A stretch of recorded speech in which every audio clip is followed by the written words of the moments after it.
Ya, selamat sore Bapak dan Ibu semuanya. Apakah suara saya sudah terdengar? Iya, terdengar, Bu Prima. Baik, baik.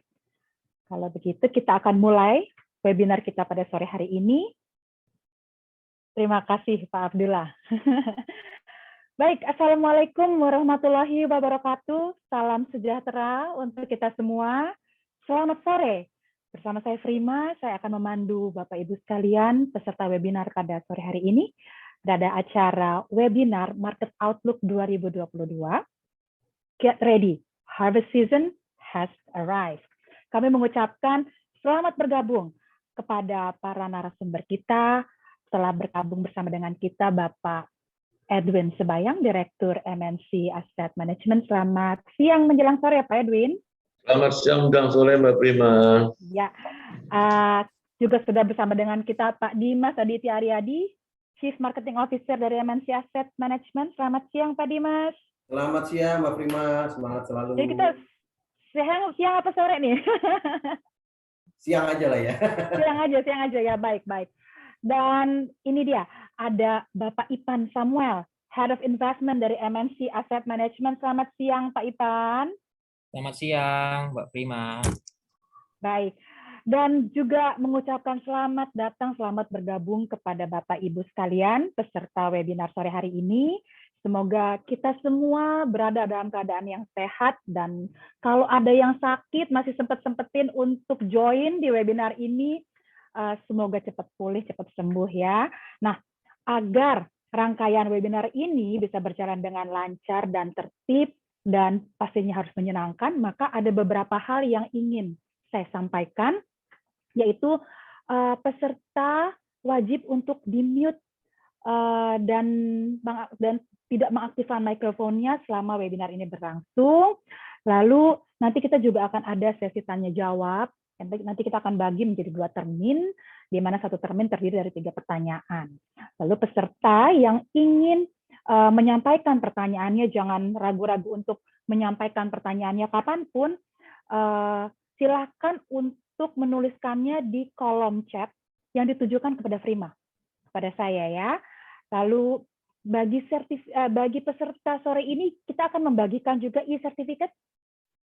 Nah, itu caranya gampang banget. Silakan mengisi presensi yang akan dibagikan panitia melalui link di chatroom.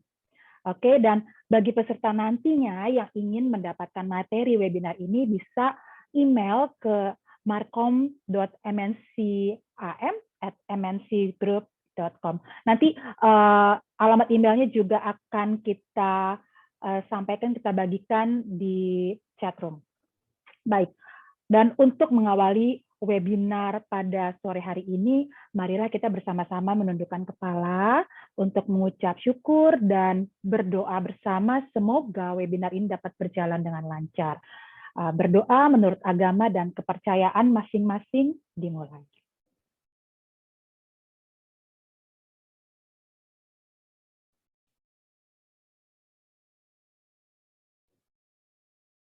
Berdoa selesai. Baik, tak kenal maka tak sayang, selanjutnya kita akan bersama-sama menyaksikan video profil dari MNC Group. Dipersilakan. Berdiri sejak tahun 1989, MNC Group telah berkembang menjadi salah satu grup bisnis nasional terbesar di Indonesia.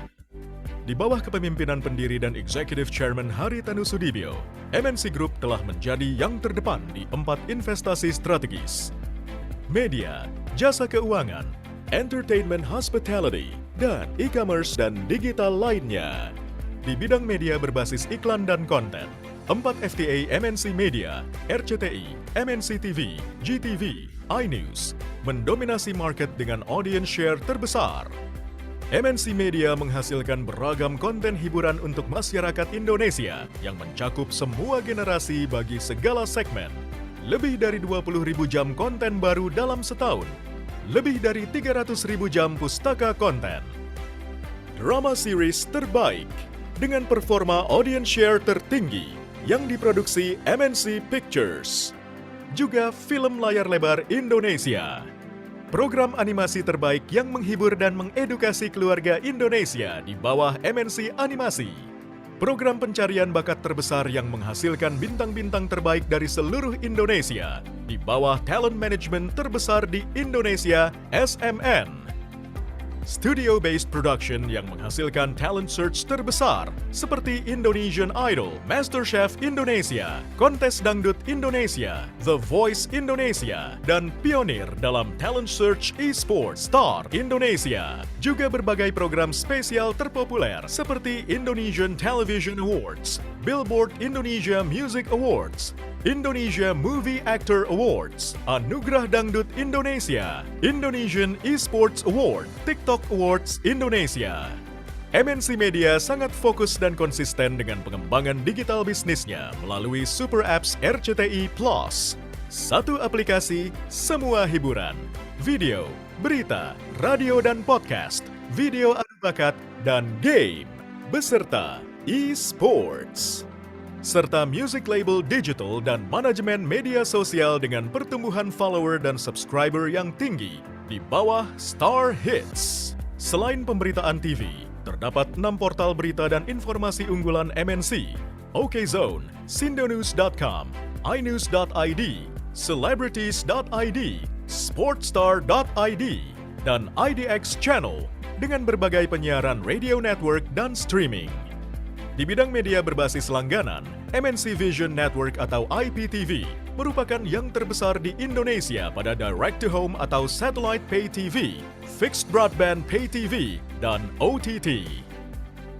MNC Vision merupakan pionir penyedia layanan TV berbayar direct-to-home atau DTH terbesar di Indonesia yang memiliki satelit Indostar 2 dengan teknologi S-band terbaik yang tahan terhadap gangguan cuaca di Indonesia. Sedangkan K-Vision hadir untuk memenuhi kebutuhan DTH di segmen menengah ke bawah dengan bisnis model prabayar. K-Vision menjual set-top box dan tumbuh pesat, kini mencapai lebih dari 7 juta pelanggan, menjadikan K-Vision sebagai DTH prabayar terbesar di Indonesia. Pada segmen broadband, IPTV menghadirkan MNC Play yang menawarkan teknologi fiber to the home dengan layanan internet berkecepatan tinggi dan pay TV. MNC Play menawarkan konten terlengkap serta fitur catch-up TV dan time shift. Inovasi MNC Play hadir meluncurkan Playbox Android TV Box yang memberikan konten FTA nasional dan international channel terlengkap dengan fitur catch-up TV. Platform terakhir persembahan IPTV adalah Vision Plus, streaming berbasis OTT terbesar nasional yang memberikan 10.000 jam video on demand, lebih dari 130 channel linear, serta memproduksi original content bersama Vision Pictures. Semua kekuatan ini menjadikan IPTV berbeda dan unggul dibandingkan operator lainnya. Di bidang jasa keuangan, MNC Capital merupakan perusahaan MNC Group yang menghadirkan layanan keuangan lengkap dan terintegrasi. MNC Bank berinovasi menciptakan bank masa depan yang lengkap dengan dukungan Motion Banking, aplikasi digital banking yang menjangkau seluruh rakyat Indonesia. MNC Finance dan MNC Leasing saat ini sedang mengembangkan sistem informasi dan aplikasi pembiayaan Motion Credit untuk proses kredit yang lebih cepat dan nyaman. MNC Sekuritas sebagai salah satu sekuritas terkemuka makin terdepan dengan aplikasi online trading Motion Trade, dan bagi pasar saham internasional, Auerbach Grayson hadir memberikan layanan terbaiknya. Kolaborasi dari MNC Insurance dan MNC Life memberikan pilihan produk asuransi umum dan jiwa yang lengkap bagi keluarga Indonesia yang mudah diakses lewat aplikasi Motion Insure, kapan saja, di mana saja. MNC Asset Management semakin terpercaya mengelola berbagai produk investasi dan reksadana. Kini, semua tersedia melalui aplikasi Motion Funds.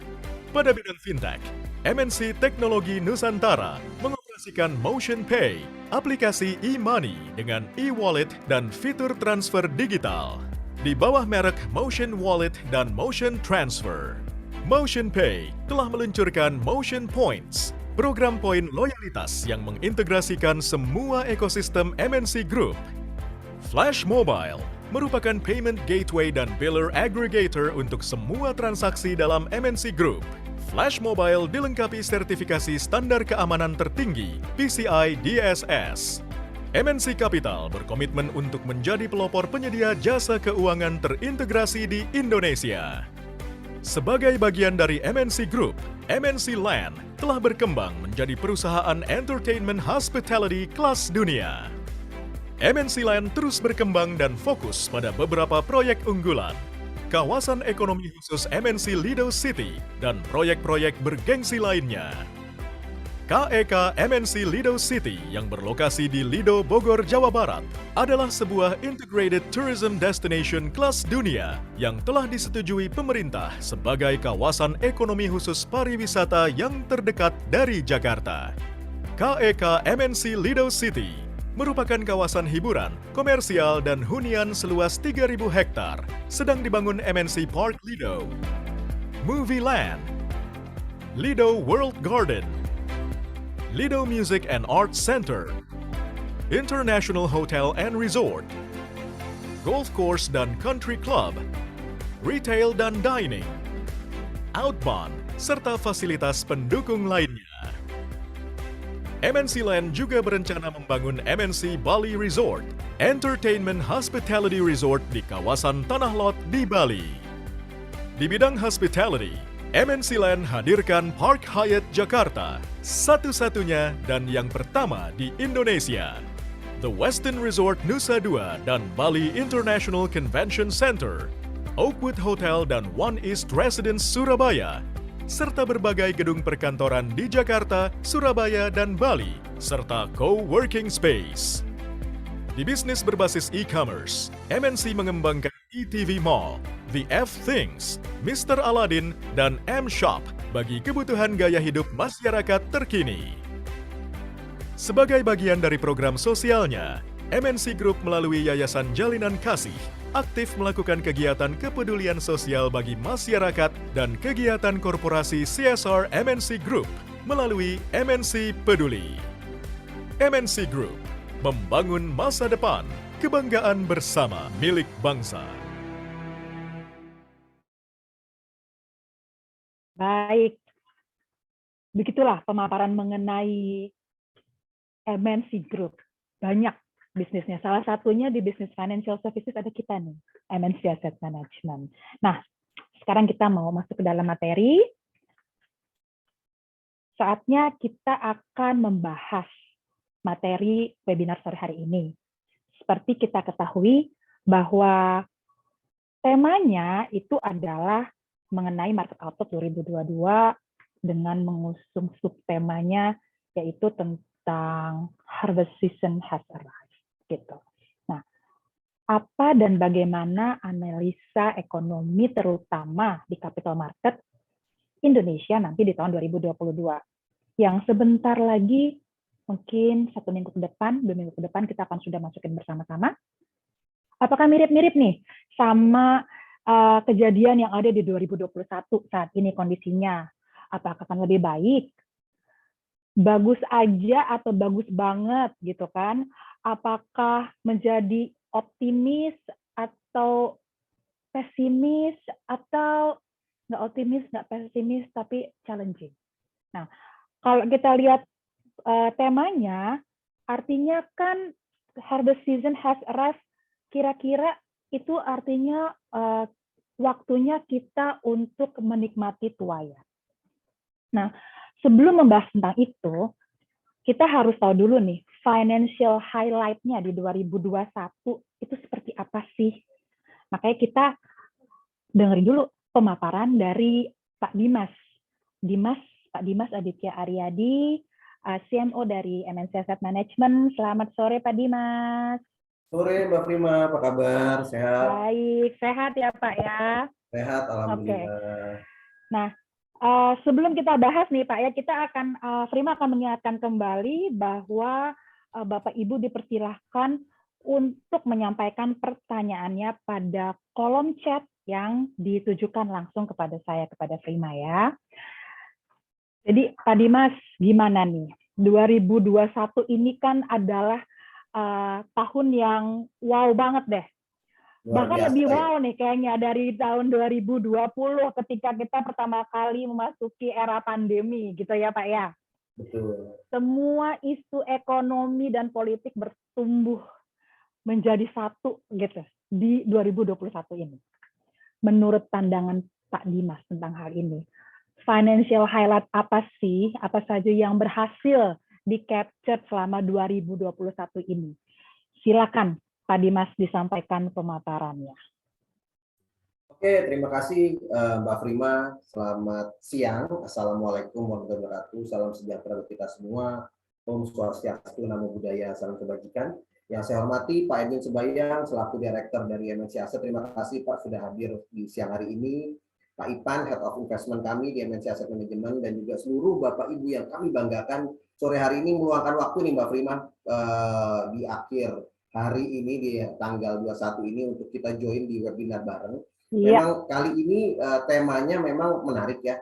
Jadi memang dari saya sendiri akan memaparkan flashback nih, Mbak Prima. Kira-kira dari segi pandangan makroekonominya Indonesia global seperti apa, industri seperti apa. Nah nanti teman saya Pak Ipan tuh akan jelaskan lebih detail lagi tentang dampak dari tapering, Omicron. Wah ini sekarang sesuatu yang rame nih ya. Jadi highlightnya baru nih, Omicron nih di 2022 yang tidak bisa kita hindari, lebih dari 80 negara sekarang udah masuk nih Omicron. Nah, untuk mempersingkat waktu, mungkin saya discuss ini apakah sudah muncul Bu Prima? Mbak Prima? Sudah Pak. Silakan ya? Pak. Oke, nah jadi Bapak Ibu semua, ini makroekonomi di 2021. Jadi memang kita lihat yang pertama adalah kondisi perekonomian global ya. Kita lihat memang di kuartal 3 2021 ya, perekonomian global ini kuartal 3 2021 ini memang kita lihat dari PMI, Purchasing Manager Index-nya sebetulnya kalau dari Indonesia itu sudah mencapai lebih dari 50. Jadi di suatu negara dinyatakan ekspansi bisnisnya, Purchasing Manager Index itu adalah kalau apabila di atas 50. Memang kita tahu Indonesia saat ini data per November yang berhasil saya ambil itu adalah 53,9, Mbak Prima. Jadi cukup luar biasa. Cuma memang ada penurunan. Oktober itu di 57,2, saat ini di 53,9. Ada penurunan kurang lebih 5,8%, 5,8 lah ya, untuk Purchasing Manager Index-nya Indonesia. Tapi overall kita udah di atas 50. Yang kedua adalah yang kita highlight adalah harga komoditas makanan. Ya kita lihat baik itu, kita tahu Indonesia salah satu negara eksportir untuk kelapa sawit, coklat, kopi ya, tambang baik itu timah, nikel dan sebagainya itu di pasar internasional kita lihat mengalami peningkatan yang luar biasa, baik quarter to quarter ataupun year on year-nya juga. Dan juga ekonomi beberapa mitra dagang kita, pertumbuhan ekonomi beberapa mitra dagangnya Indonesia juga cukup menarik nih. Kita lihat ya, kalau kita lihat yang warna biru ini adalah Q3, warna merah ini adalah Q2 2021, dan warna hijau ini adalah Q3 2021. Kita lihat dari segi Tiongkok mitra dagang kita di Q3 2021 juga menumbuhkan kurang lebih 4,9. Amerika Serikat juga sama. Memang kita lihat trennya ini ada penurunan, Bapak Ibu. Kita lihat ya dari Tiongkok, Amerika Serikat, Singapura gitu ya. Kita lihat memang rata-rata seperti yang kita alami juga saat ini di Indonesia. Karena di kuartal 2 2021 itu kemarin kalau Indonesia itu adanya puncak-puncaknya kasus COVID ya 19 yang melanda kita. Tapi overall dari Amerika Serikat, Singapura, Korea Selatan, Vietnam, Hong Kong sampai ke Uni Eropa masih memberikan pertumbuhan ekonomi yang positif mitra dagang kita di kuartal 3 2021. Nextnya adalah, nah ini kita lihat kondisi perekonomian global Indonesia. Kami ambil dari sisi G20 dan juga ASEAN Economic Growth-nya. Kita lihat persentase year on year-nya. Kita lihat ini adalah Indonesia, Bapak Ibu semua ya. Kita lihat ini adalah Indonesia. Kita lihat kuartal 3 2021 juga memberikan kontribusi yang cukup luar biasa di 3,51 ya. Kuartal 2 2021 ini itu adalah di 7,07. Memang kita lihat trennya memang cenderung memang turun dari kuartal 2 kuartal 3 karena tadi memang indikasi memang penyebabnya adalah salah satunya adalah kenaikan jumlah COVID-19 yang luar biasa di kuartal 2. Dari segi inflasi juga overall juga cukup terjaga kita lihat. Dari segi Indonesia kita lihat 1,4, 1,3 dan juga 1,7. Terakhir data di Oktober 2021 yang berhasil kami rilis. Nah dari nilai tukar rupiah juga cukup terjaga, cukup stabil kalau kita lihat ya. memang kita lihat di level 1,4% ya untuk kita lihat data per 19 November 2021. Nah, ini adalah pertumbuhan ekonomi Indonesia yang kemarin baru kita rilis, kita lihat di Bapak Ibu semua. Kita lihat memang triwulan ketiga ini seperti tadi 7,07 ada penurunan ke 3,51 karena peningkatan kasus COVID-19 di kuartal 2. Cuma yang menariknya adalah di sini pertumbuhan PDB kita ini menurut pengeluarannya itu paling besar itu persentasenya itu dari ekspor impor. Nah, harapan kita di 2022 ini dengan konsumsi rumah tangga kita sudah kembali normal ya, PPKM level 1, 2, overall ya rata-rata efek 1 sampai 2 di Indonesia, ini juga bisa meningkatkan pertumbuhan PDB menurut pengeluaran dari sektor konsumsi rumah tangga. Ini yang saat ini masih belum berjalan cukup maksimal karena baru year on year itu baru 1,03. Dan juga kalau kita lihat ini yang ada di bawah, pertumbuhan dan kontribusi PDRB menurut wilayah memang harapannya memang mayoritas apabila Jawa dan Bali, Pulau dan Jawa dan Bali konsumsi rumah tangganya cukup tinggi, ya memang tidak menutup kemungkinan seperti target pemerintah ada di level 5% ya, pertumbuhan ekonomi kita di 2022. Kondisi perekonomian kita ini kami ambil dari Kemenq juga. Di 2020 economic growth realisasinya memang kita lihat minus secara one year ya di minus 2,07 ya. Kita lihat memang based on budget yang dibuat oleh pemerintah itu di level 5%. Nah, memang kenyataannya sampai dengan kuartal 3 saat ini kita masih ada menunjukkan 3,51. Dan ini masih cenderung cukup baik Bapak Ibu semua karena kita lihat Indonesia merupakan salah satu negara yang dari segi pertumbuhan ekonominya bisa balance ya antara kesehatan dan juga ekonomi, dan itu terbukti Bapak Ibu semua bahwasannya kuartal 3 kita itu masih ada di level 3,51. Inflation di 2020 itu one year itu di level 1,6, saat ini budget itu di level 3 yang ditargetkan oleh pemerintah. Kalau kita lihat memang as of Oktober ini ada di level 1,66 inflasi. Memang tadi kita memang faktor inflasi kurang lebihnya memang dari konsumsi rumah tangga masih belum cukup maksimal yang berjalan saat ini. Kalau kita lihat dari nilai tukar rupiah juga realisasi di akhir tahun 2020 itu adalah di 14.578, targetnya pemerintah di 14.600 dan ini luar biasa. Kita BI masih bisa menjaga nilai tukar rupiah kita itu data per November tanggal 23 ini di 14.300. Kalau sekarang masih ada di range 14.400 sampai 14.500 Bapak Ibu semua ya. Jadi memang masih sesuai dengan range budget yang ada di pemerintah sendiri untuk target di 2021. 10-year bond, nah ini juga menarik. 10-year bond juga memang target pemerintah sendiri di 2021 itu di 7,29. Cuma kenyataannya adalah it's good. Bahwasannya saat ini data per Oktober tanggal 26 ini adalah datanya year to date-nya itu di level 6,35. Ya, kita lihat memang di 2021 ini masih tren suku bunga rendah ya. Fed juga masih mempertahankan Fed rate-nya, BI juga kemarin BI 7 days reverse repo rate masih di 3,5, sehingga juga memang mengakibatkan salah satunya SBN juga masih cukup diminati ya Bapak Ibu semua di tahun 2021 ini. Oil juga, oil price ICP kita lihat di akhir tahun 2020 di 40, saat ini budget 45. Nah, ini dia yang luar biasa menariknya ini saat ini data naik harganya itu sampai ke level 66,87. Oil lifting juga sama. Ini dia 706, budgetnya pemerintah di level 705 dan data per September ini masih di 660,89 dan gas lifting itu dari realisasi di akhir 2020 975 saat ini di 1007. Target pemerintah, dan juga ini kita lihat data per year to date itu masih di 997,70. Next. Nah, ini adalah inflasi Bapak Ibu semua. Nah, ini inflasi yang kita lihat data per November 2021. Kalau kita lihat inflasi dari tahun ke tahun, kita compare antara November 2020 sampai November 2021 menunjukkan tingkat inflasi kita di level 1,75. Di mana kalau kita ambil itu adalah 84 kota mengalami inflation dan juga 6 kota mengalami deflasi. Jadi memang ini inflasi ini menjadi salah satu barometer juga ya untuk kondisi perekonomian suatu negara. Dan 1,75 dengan kondisi yang saat ini kita memang tidak menerapkan lockdown, menerapkan PPKM, kita lihat memang cukup efektif ya apa yang dilakukan oleh pemerintah saat ini. Perkembangan tingkat inflasi juga menarik Bapak Ibu semua. Ini kalau kita lihat perkembangannya dari bulan ke bulan, dari bulan ke bulan, ini yang warna merahnya adalah yang tahun 2021.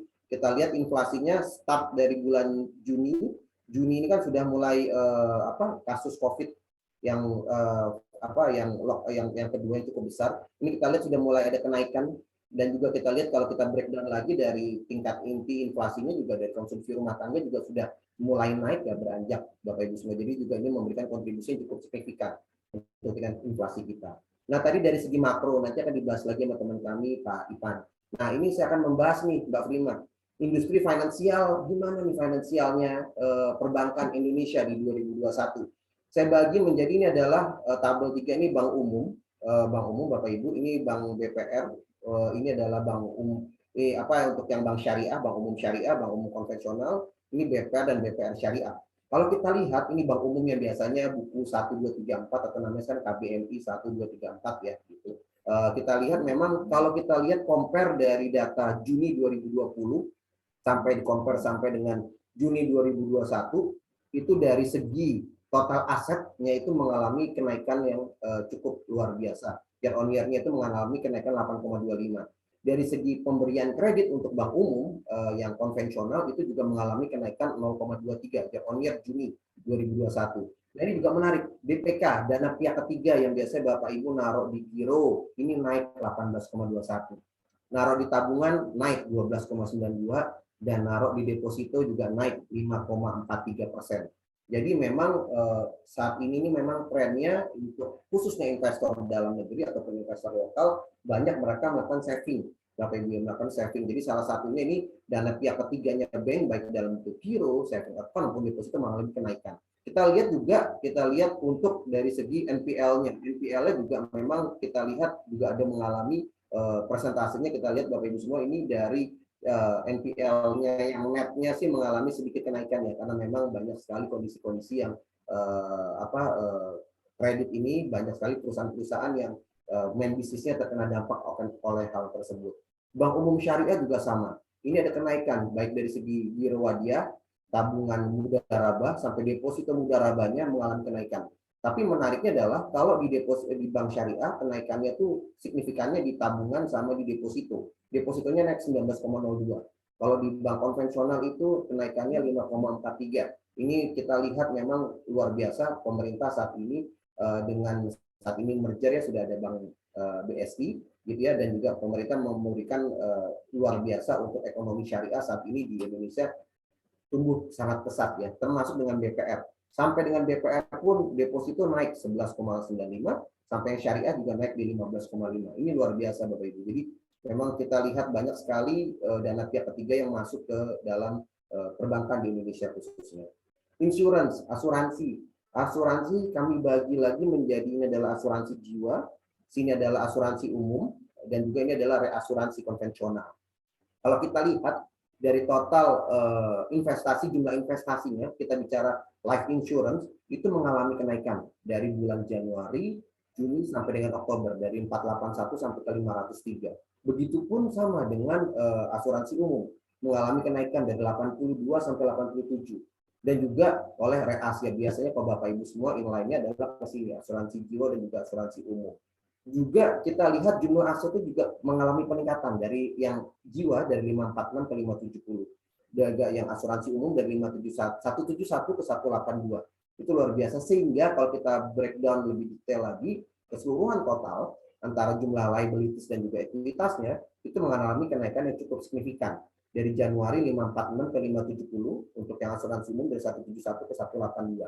Jadi memang bisnis asuransi juga masih cukup diminati. Itu juga terbukti dengan terutama adalah kalau kita lihat adalah dari jumlah aset yang ada di beberapa asuransi baik life, umum maupun reasuransi itu mengalami kenaikan Bapak Ibu semua. Dan ini adalah untuk yang di industri reksadana. Kami khususnya di MNC Asset Management. Nah, ini industri reksadana ini kita lihat juga mengalami kenaikan yang cukup grafik juga cukup naik Bapak Ibu semua. Ini adalah unit penyertaan yang beredar, jumlah unit yang dimiliki oleh investor. Kita lihat memang kelihatan sekali ini turunnya dari 437 miliar unit penyertaan beredar, sekarang beranjak sudah naik lagi ke level 413 miliar unit penyertaan yang beredar. Jadi ini memang makin banyak produk reksadana, berarti yang trennya mulai dibeli sama nasabah. Dan kedua adalah AUM, dana kelolaannya Bapak Ibu. Nah, dana kelolaannya saat ini reksadana juga mengalami kenaikan. Itu ada di level saat ini di 571 triliun. Ya, 571 triliun. Ini kita lihat kemarin di Mei Juni ini pada saat lagi COVID yang lagi luar biasa di Indonesia, cukup mengalami stagnan nih Bapak Ibu dari 536. Nah, kita lihat sekarang trennya mulai naik lagi. Karena memang saat ini trennya investor karena di 2021 tren suku bunga rendah, produk-produk perbankan yang dikeluarkan oleh perbankan real like deposito dan sebagainya tidak cukup untuk memberikan return karena inflasi ya selisih dengan inflasi masih amat sangat kecil gitu. Jadi saat ini memang trennya investor-investor itu coba mencari lagi second choice investment lainnya dalam bentuk portfolio efek yang cukup terjaga, salah satunya reksadana. Jadi overall ini industri reksadana juga kita bagi menjadi jenis reksadana yang konvensional dan yang syariah. Kalau kita lihat kenaikannya luar biasa. Kenaikan yang paling signifikan dari industri reksadana yang konvensional adalah pasar uang. Kenaikannya itu kurang lebihnya 27%. Jadi dari bulan akhir 2020 itu 84,42 triliun, sekarang naik Mbak Prima jadi 106 triliun. Jadi ini kita lihat ini resiko yang paling rendah. Jadi mulai shifting nih. Orang-orang yang resiko rendah udah mulai shifting ke pasar uang. Begitupun yang konvensional, yang syariah. Syariah ini banyak lari ke sukuk ya. Dia banyak larinya ke sukuk. Jadi memang summary-nya adalah nanti di Mas Ipan mungkin akan menjelaskan lagi. Jadi secara industri financial institution baik banking, insurance dan juga aset manajemen dari total dana kelolaan, unit kenyataan beredar, total DPK itu memang overall mengalami kenaikan. Jadi memang kita saat ini di 2021 terbukti bahwasannya banyak sekali masyarakat Indonesia investor yang dia lebih mengutamakan saving dibandingkan dia untuk belanja. Itulah Mbak Prima kurang lebihnya. Nah nanti 2022 seperti apa ada Pak Ipan dan juga Pak Edi. Baik. Jadi memang kita bisa lihat di sini bahwa di 2021 financial highlight-nya itu nggak jauh-jauh dari masih tentang virus yang kita semua ya second wave, dan sekarang di akhir tahun ini yang membuat kita semua juga berharap-harap cemas itu masuknya varian yang baru yaitu Omicron gitu ya. Kita berharap bahwa semoga Omicron ini tidak merusak semua planning kita seperti yang sudah terjadi di pertengahan tahun 2021, dan trennya tetap suku bunga rendah. Dan walaupun suku bunga rendah, tetap kalau kita lihat tadi banyak masyarakat Indonesia juga yang tetap mempercayakan dananya untuk taruh di banking gitu. Kita nabung, lebih taruh nabung, tapi lebih ke tabungan yang jangka pendek bukan yang jangka panjang, karena kita nggak tahu ya sewaktu-waktu dana akan dipakai untuk apa, untuk keadaan-keadaan darurat yang kondisinya sampai saat ini intinya tidak terlalu menentu. Kita belum bisa kayak kemarin dibilang 3 hari untuk karantina, tiba-tiba jadi 7 hari lagi, terus 10 hari, entah kita nggak tahu besok berapa hari. Nah, ya kan. Ada yang udah mau, mungkin di sini banyak juga dari kita yang karena harusnya mau jalan-jalan liburan akhir tahun, cuma ternyata tiba-tiba ada kebijakan berbeda lagi, akhirnya memilih untuk tetap stay at home, dan akhirnya ikut di acara webinar bareng sama kita. Oke, kalau itu tadi sudah dipaparkan dengan sangat detail oleh Pak Dimas mengenai financial highlight kita di 2021, apa saja yang sudah terjadi dan bagaimana kondisinya sampai dengan saat ini. Lalu di tahun 2002 nanti itu akan seperti apa kira-kira outlook-nya? Sudah bersama dengan kita Bapak Ipan Samuel, Head of Investment dari MNC Asset. Halo Pak Ipan, apa kabar? Halo. Ini adalah orang yang susah dicari karena kesehariannya harus selalu memantau market ya Pak ya. Terima kasih sudah bergabung dengan kita Pak Ipan. Kita mau dong dengar, dibagi-bagi juga dong rahasianya dan outlook-nya seperti apa sih market nanti di tahun 2022, karena 2022 ini udah di depan mata banget nih. Kayaknya minggu depan kita udah pindah bulan dan pindah tahun gitu. Silakan Pak Ipan. Ya, oke. Terima kasih Mbak Prima. Ya, selamat siang menuju sore Bapak Ibu semua dan teman-teman. Mbak Prima, apakah bahan presentasi saya sudah terlihat? Sudah terlihat, Pak Ivan. Ya, Silakan. oke, saya langsung cepat aja karena waktu saya kalau nggak salah 15 menit ya. Oke, pertama mungkin ya, nah ini beberapa rangkuman atau bahasan yang akan saya bahas ke depannya ya. Ada 4 aja sih sedikit gitu. Kita bahas satu persatu. Jadi yang pertama itu pandemik atau endemik. Gitu. Jadi memang kalau kita tahu saat ini peningkatan kasus itu kembali naik ya. Ada yang bilang third wave, ada yang bilang fourth wave gitu. Kalau kita lihat di sini memang di Eropa itu khususnya seperti di Jerman, terus ada di Inggris itu mengalami peningkatan kasus dari COVID itu sendiri. Dan yang terlebih lagi di UK itu atau di Inggris itu khususnya itu 40% itu datangnya dari varian Omicron gitu yang terbaru ini yang katanya punya spread itu atau penyebaran itu yang lebih cepat atau 5 kali lebih cepat dibandingkan dari Delta. Jadi sangat-sangat tinggi ya. Itu yang awal mulanya tuh kita tahu dari South Africa atau Afrika Selatan yang di sini kita lihat grafiknya itu naik. Cuma namun demikian memang di Asia itu hal tersebut belum terjadi peningkatan yang berarti dari varian Omicron, hanya masih beberapa gitu ya. Tapi yang memang kita khawatirkan adalah kedepannya itu ketika sudah dari dari South Africa atau dari Eropa nanti akan beralih perlahan-lahan ke Asia. Namun demikian kalau kita lihat sendiri dari grafik yang kanan ini itu adalah grafik dari mobility sendiri.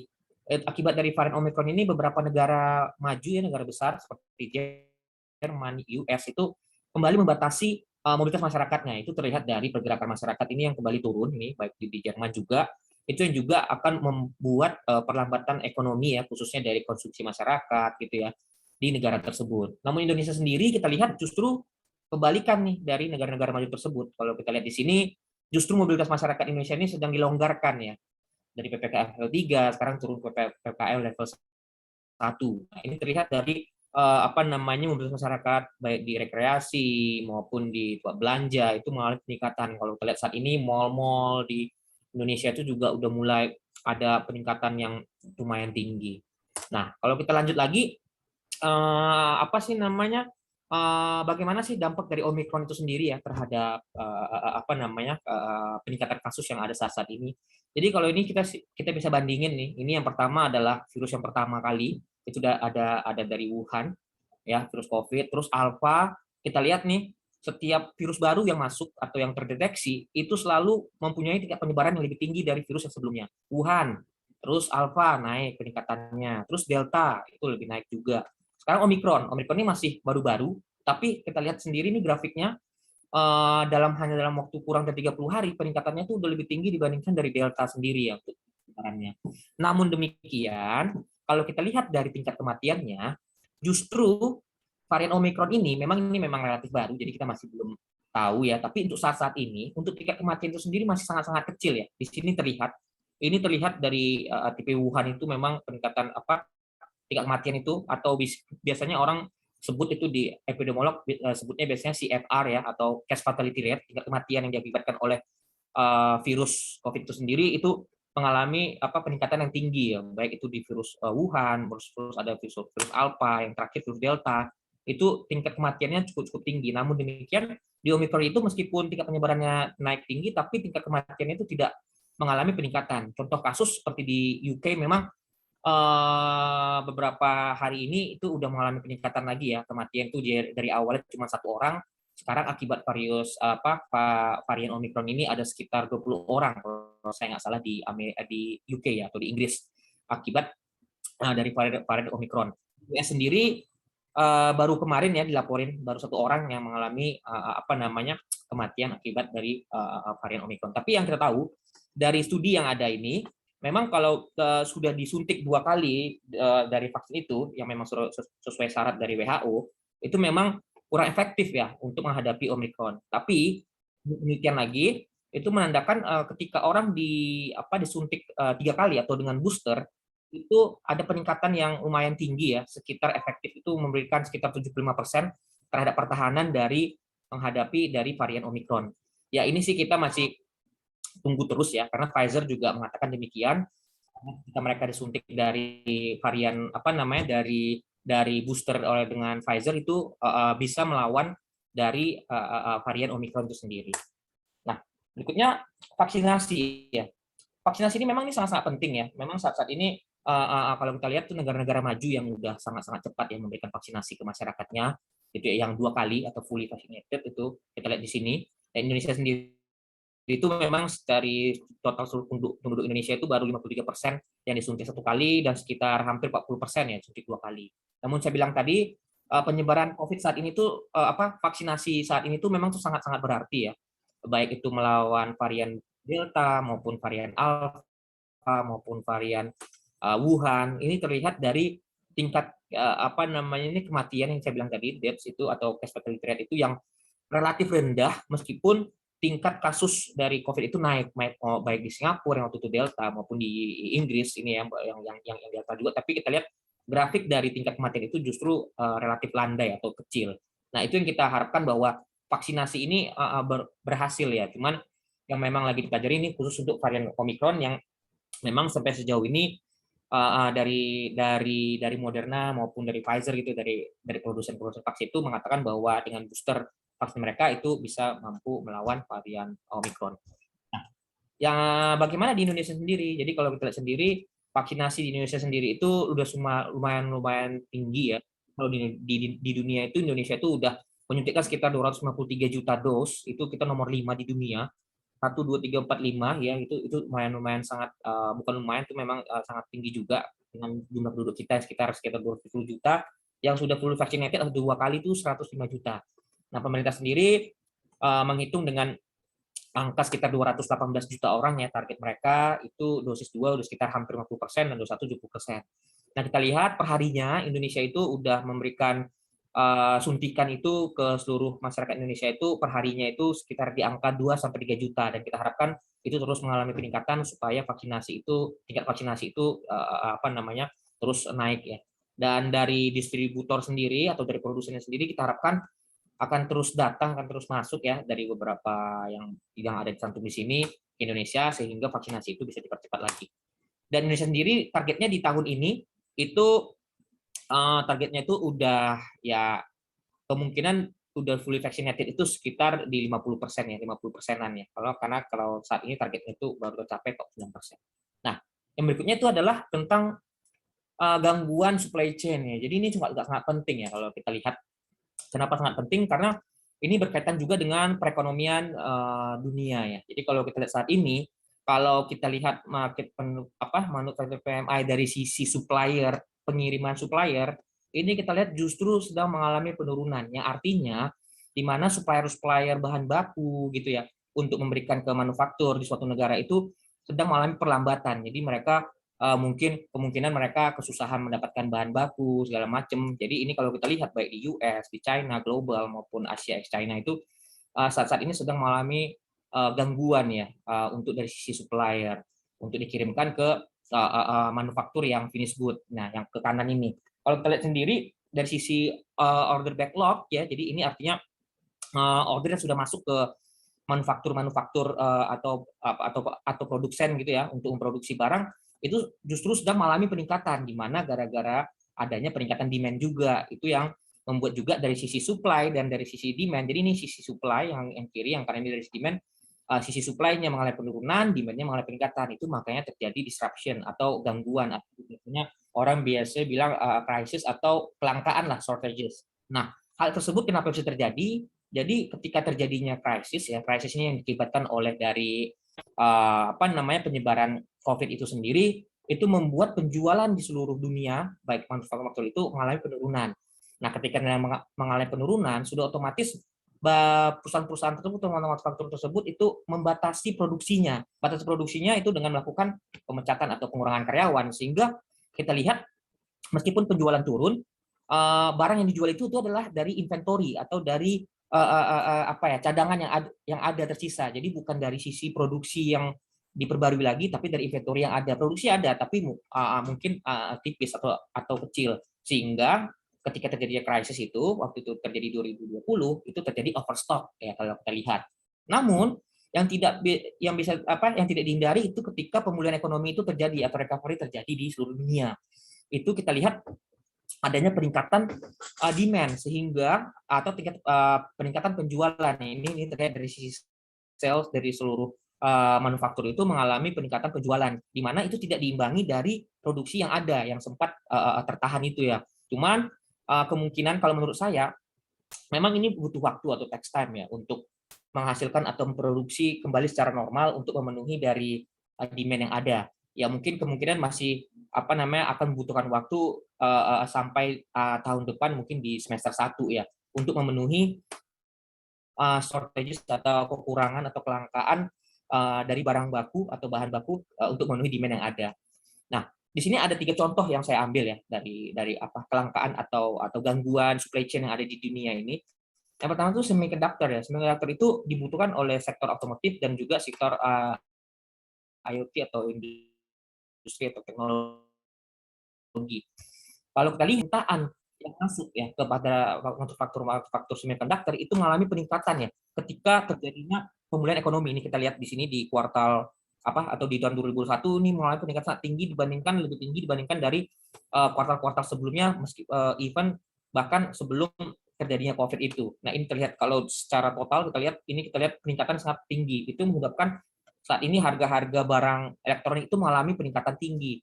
Misalnya seperti laptop atau handphone atau juga mobil gitu. Malah di Eropa itu sempat terjadi juga produksi mobil itu diberhentikan karena semiconductor itu tidak tersedia di pasar. Terus yang kedua ada shipping container, karena container ini berkaitan dengan ekspor impor ya, aktivitas ekspor impor. Ketika terjadinya aktivitas ekspor impor yang sangat tinggi ya, akibat adanya pemulihan ekonomi juga permintaan yang tinggi, ini kita lihat idle containership itu mengalami penurunan yang sangat drastis ya, sehingga harganya itu mengalami peningkatan. Nah, ini juga akibat kelangkaan dari kontainer. Kemudian dari komoditas juga demikian, akibat pemulihan ekonomi dan permintaan yang mengalami peningkatan yang tinggi, itu membuat harga-harga komoditas itu mengalami peningkatan yang tinggi karena banyaknya permintaan dari manufaktur atau dari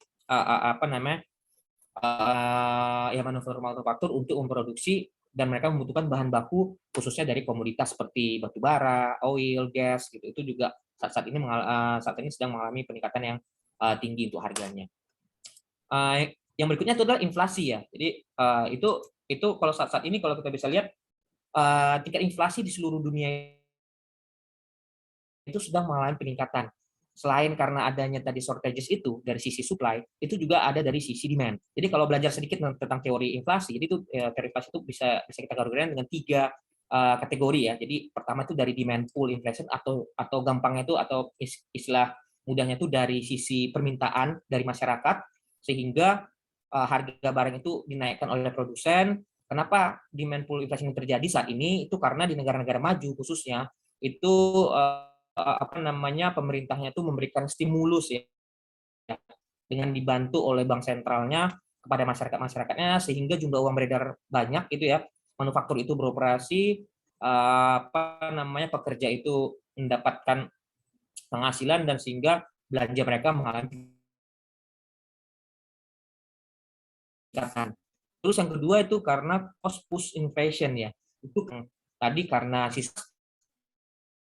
maka produsen-produsen supplier sehingga itu mem-pass on ya, atau harga-harga tersebut akan diserap oleh manufaktur barang sengaja atau barang jadi, sehingga mereka menaikkan harganya sehingga kita inflasi. Kita harus menaikkan upah dari pekerja tersebut sehingga menciptakan harga barang lebih naik lagi itu tingkatan inflasi. Kalau kita sendiri dari 6 yang ada di sini negara di layar ini, kita lihat semua negara khususnya di negara-negara emerging market itu sedang mengalami peningkatan inflasi yang sangat tinggi baik dari sisi supply maupun dari sisi demand. Terbalik sama Indonesia nih.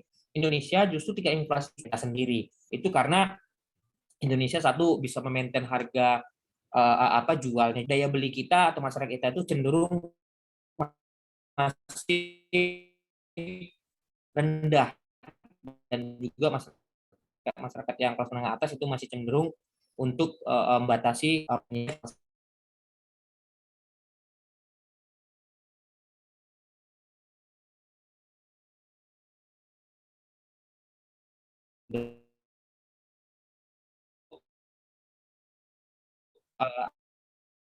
suku bunga itu di beberapa negara awal tahun itu sudah menaikkan tingkat suku bunganya yang dengan paling tinggi itu di Brazil ya, sekitar 3%-an. Bayangkan aja dalam setahun menaikkan tingkat suku bunga 3% sangat-sangat tinggi. Itu karena peningkatan inflasi yang sangat tinggi di negara-negara yang terjadi di sini. Saya langsung cepat aja, tapering. Jadi saat ini juga sedang hot-hotnya, kalau kita tahu sedang bahas tentang tapering. Jadi tapering itu apa? Tapering itu adalah kebijakan yang dikeluarkan oleh Bank Sentral gitu ya, untuk mengurangi pembelian surat berharganya yang selama ini mereka melakukan quantitative easing namanya, seperti salah satunya Federal Reserve ya, atau The Fed, Bank Sentral Amerika. Itu mereka untuk membantu pemulihan ekonomi, membantu pemerintahnya, mereka itu melakukan pembelian terhadap surat berharga yang dikeluarkan pemerintah, sehingga pemerintahnya memiliki duit dan pemerintahnya itu memberikan stimulus ke pasar gitu ya, ke masyarakat atau ke manufaktur atau ke bisnis, sehingga terjadi perputaran ekonomi. Dan itu sampai saat ini masih berjalan sekitar 120 miliar US dollar gitu ya. Dan meeting yang terakhir di tanggal 15 Desember kemarin ini, The Fed itu udah mencanangkan bahwa mereka akan melakukan tapering atau mengurangi pembeliannya dari 120 miliar US dollar setiap bulan akan dikurangi sebesar 30 billion US dollar ya. Sebesar 30 US dollar, sehingga dalam 120 bagi 30 berarti sekitar 4 bulan tapering itu akan, atau pembelian surat berharga itu akan selesai ya di dalam 4 bulan ke depan. Kemungkinan akan dimulai dari bulan Januari atau bulan Desember ini. Dan yang berikutnya ketika suku bunga atau ketika tapering itu sudah selesai, biasanya kecenderungan Bank Sentral Amerika itu akan melakukan kenaikan suku bunga ya, atau Bank Sentral itu kemarin meeting di tanggal 15 itu mereka mengatakan bahwa di tahun depan kemungkinan mereka akan melakukan kenaikan suku bunga atau mengejas atau menyesuaikan suku bunga mereka itu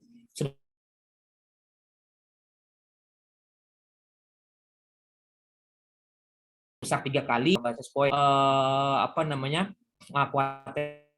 mengkhawatirkan terhadap ke negara-negara emerging market, karena akan terjadi capital outflow atau keluarnya dana-dana asing ya dari negara-negara market kembali lagi ke ke dunia. Kalau lihat dari sini ini dekat ini plot ini, cuman di sini adalah tentang Indonesia sendiri. Jadi itu siapnya yang akan terjadi nanti ke depannya ini cenderung lebih siap ya untuk menghadapi kondisi atau tentang tapering yang akan terjadi maupun tingkat kenaikan, karena sebelumnya itu The Fed itu juga pernah melakukan tapering atau juga setelah itu menaikkan tingkat suku bunga di tahun 2013. Namun kondisi tahun 2013 itu sangat berbeda dengan saat ini. Kalau saat ini kalau kita lihat nih, plus masih berjalan di kuartal 3 2021 1%, berbalik 2013 itu kita ini adalah defisit. Jadi bisa dibilang Indonesia itu lebih ketika adanya outflow yang terjadi di Indonesia. Terus inflasi. Nah, kalau tingkat inflasi sendiri di tahun 2013 kita lihat tingkat inflasinya itu sudah sangat tinggi ya, sekitar 8%. Namun saat ini kita lihat itu tingkat inflasi kita masih cenderung rendah, hanya 1,75%. Nah, ini saya bilang Bank Indonesia masih akan cukup nyaman ya. Mungkin di tahun depan mereka meskipun The Fed melakukan adjustment sekitar 3 kali, mungkin Bank Indonesia kalau kita kirakan sekitar 2 kali ya, karena tingkat inflasi yang masih cukup rendah sampai saat ini, dan tahun depan pun diperkirakan tingkat inflasi itu hanya berada di sekitar 3%. Kemudian devisa saat ini lebih tinggi, sekitar 140 siap ketika outflow terjadi di Indonesia gitu ya, ketika The Fed menaikkan tingkat suku bunga, punya peluru ya untuk membackup rupiah kita sehingga rupiah kita lebih stabil gitu. Kemudian defisit APBN itu juga memang ini angkanya lebih defisitnya lebih besar dibandingkan 2013, namun demikian di 2021, 2020, 2022 itu Bank Indonesia membantu pemerintah dalam melakukan pembelian surat berharga. Kemudian harga minyak juga 78 karena kita ini juga sebagai importir oil itu juga kalau ketika rupiah itu melemah itu juga memperburuk perekonomian kita. Juga kalau harga minyak juga ini naik itu juga memperburuk perekonomian kita, karena kita saat ini masih importir dari oil. Kemudian dari SBN nih menarik, karena kita saat ini kepemilikan asing di SBN itu hanya 20% terhadap dari outstanding yang ada. Perbandingan terbalik 2012 itu sekitar 30%. Semakin besar kepemilikan asing, maka asing itu cenderung lebih gampang kan untuk keluar dan merusak market kita, sehingga rupiah kita juga akan mengalami pelemahan. Demikian juga di pemilikan asing di saham, itu hanya 40% dibandingkan